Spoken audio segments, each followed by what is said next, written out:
Welcome to Workout Boost, a compilation of workouts that consist of health and skill-related fitness na may konting kaartehan.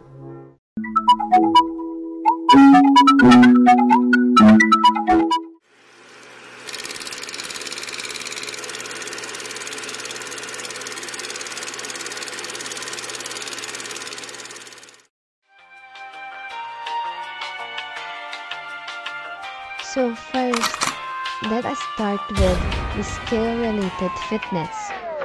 So ang first exercise natin ay ang agility test. Alam niya naman na siguro yung agility test, diba? Go na na! Explain na lang ng nasa video yan. Agility is the ability to change direction quickly and efficiently. It's essential in sports and obstacles and running away from responsibilities.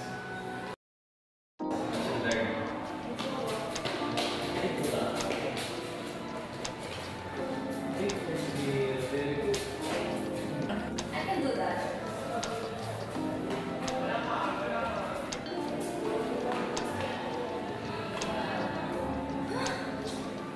Hi, Smiley! And here we have a cone drill exercise at the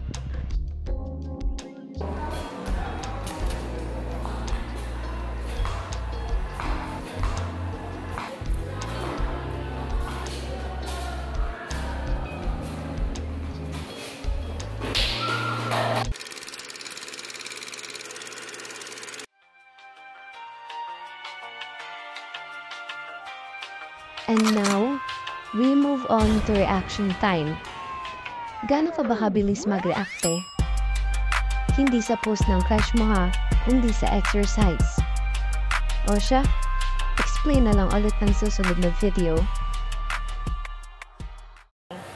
Reaction time is how fast you respond to a stimulus, or the fastest your action is the better you perform in sports, or like catching a pen. Ready, set, go.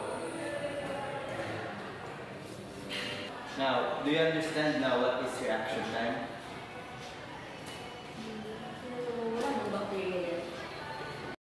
Ay, tanong pa nga. Grabing kaartehan naman yan.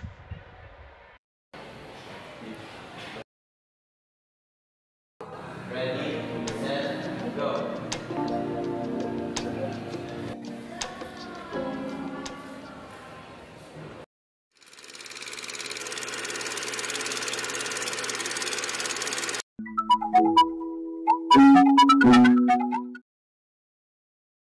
And now, we move on to the speed test. So pag sinabi natin speed na, mabilis. Diba, parang ikaw, kapag nangunupit ka sa nanay mo, Kimi. Speed is how you can move fast. Ano ba yan? Just like that. Speed is how fast you can move in a short period of time. Sprinters, soccer players, and even delivery guys rely on speed to one. Yeah. Go.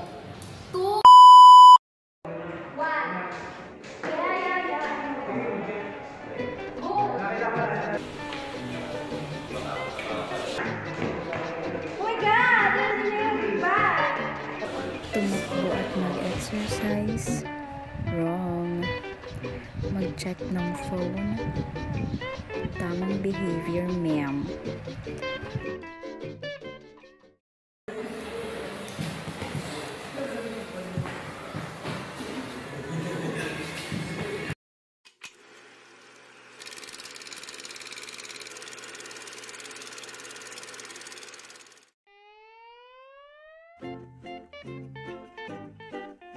And now, we move on to the health-related fitness.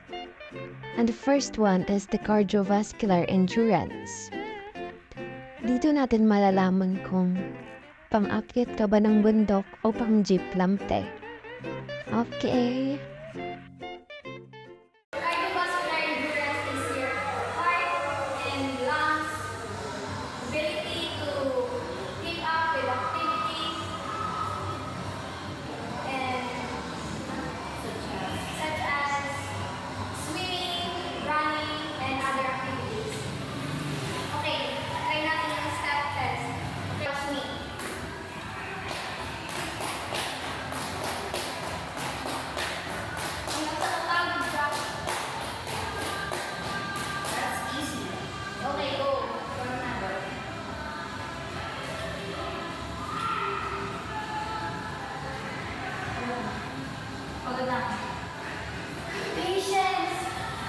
Ko, survival tip ba kailangan nyo?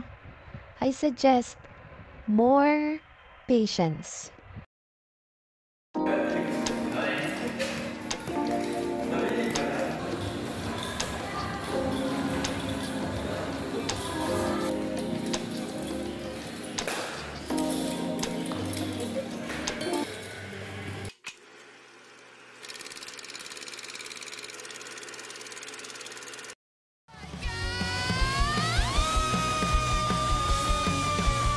And now, we move on to the muscular strength test. Siyempre, kung kaya mong buhatin yung tropa mong walang ambag sa inuman, kaya mo rin tong bag habang naka-squats. Try mo nga mag-10 squats. Muscular strength is how much force can your muscle produce, like weighting, lifting groceries, and even designer. Like this. Oh, like that one? Can I get a doctor? Now, I'll demonstrate you squats while lifting this guy. Watch me.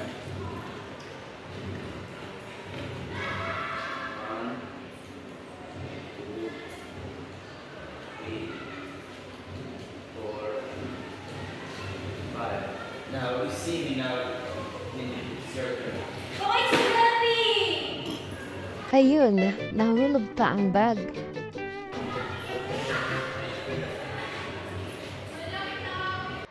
Ang ganda talaga ng babae na to. Oh. Ganda mo talaga.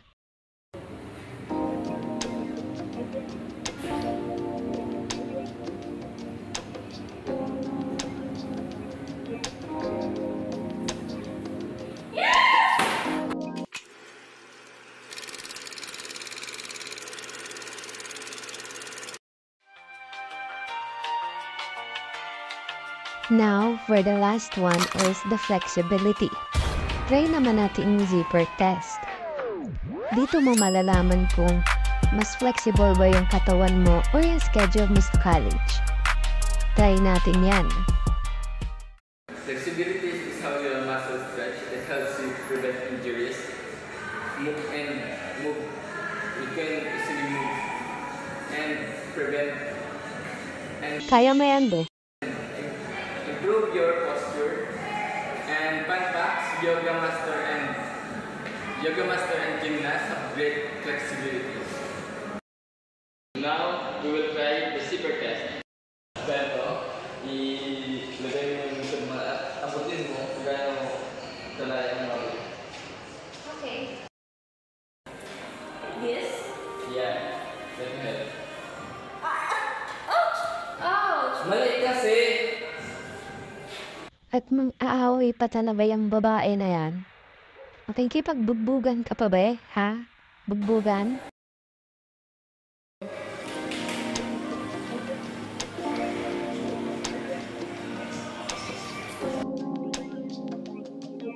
So kidding aside, whether you're a fitness pro or a first-time exerciser, just remember na ang movement ay isang progress.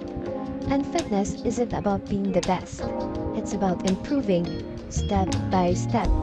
So yung agility, strength, endurance, and flexibility aren't just for athletes.